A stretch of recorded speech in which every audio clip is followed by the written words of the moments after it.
Nung ako isang bata pang altar server at nagsaserve sa aming parokya noon, nakikita ko yung mga microphone jack namin sa simbahan noon, kakaiba. Weird! Sa bahay namin, ganito yung microphone jack. Pero sa simbahan, ganito yung microphone jack. Weird!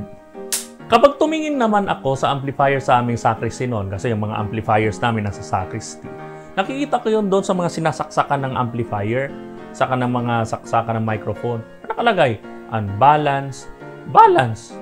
Weird. Di ko talaga maintindihan kung bakit gano'n noon. Ngayon, yon ang pag-uusapan natin. Yung sagot sa curiosity ko noon. Ano yung pinagkaiba ng unbalanced and balanced audio connection?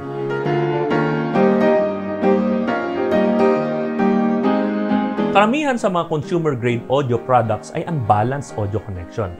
TV boxes, DVD players, laptops, cellphones, even consumer-grade microphones yung nabibili nyo sa mall.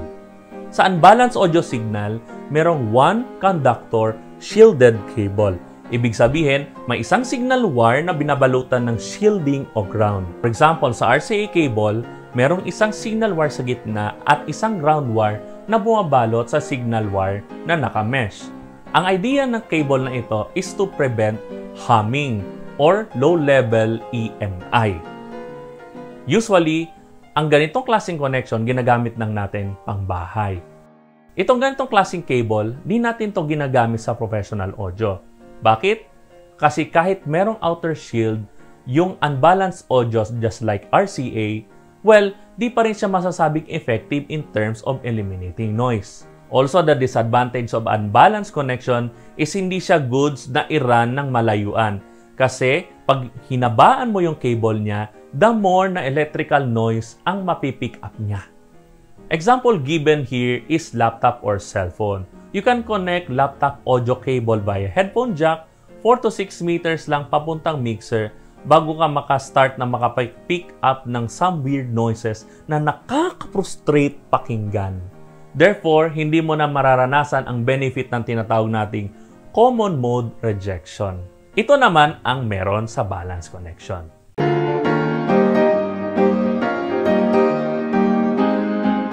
Usually, sa balance connection, merong two conductor shielded wire. It means, merong isang wire na hindi naka-invert ang polarity, may isang wire na naka-invert polarity ng 180 degrees, at may isang ground wire na naka-mesh, same as RCA cable. Sa balance connection, we use either XLR or TRS jack. Kanina minention ko yung word na common mode rejection. Ano ba yun? The idea here is that common mode rejection is a phenomenon where a signal common to two signal lines opposite in polarity from one another gets cancelled at its destination. Kung di nyo naintindihan, papaliwanag ko ulit.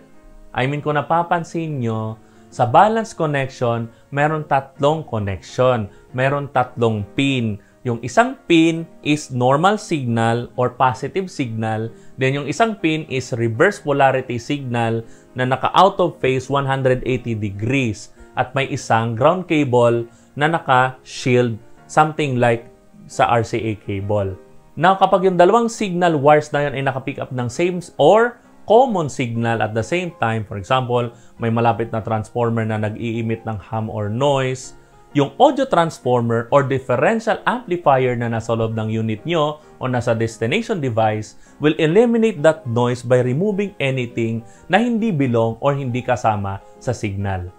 Parang sa tropa nyo yan eh. Pag hindi belong sa group, di nakasama. I'm sorry. Trivia guys, common mode rejection din ang ginagamit na method kapag nagre-remove tayo ng boses sa kanta kung gusto nyo gawing -1 yung favorite nyong song. Pero that's for another video. Tanong, ano solusyon para makapag-run tayo ng long laptop cable papunta sa mixer? If yung laptop nyo or guitar amplifier or cellphone ninyo is nasa stage and then your mixer is nasa backstage or nasa front ng stage o nasa tao, ano mangyayari? Pwede tayong bumili ng DI box, direct inject box. Anong ginagawa ng DI box? Pag-usapan natin yan sa susunod nating video. For now, bye muna.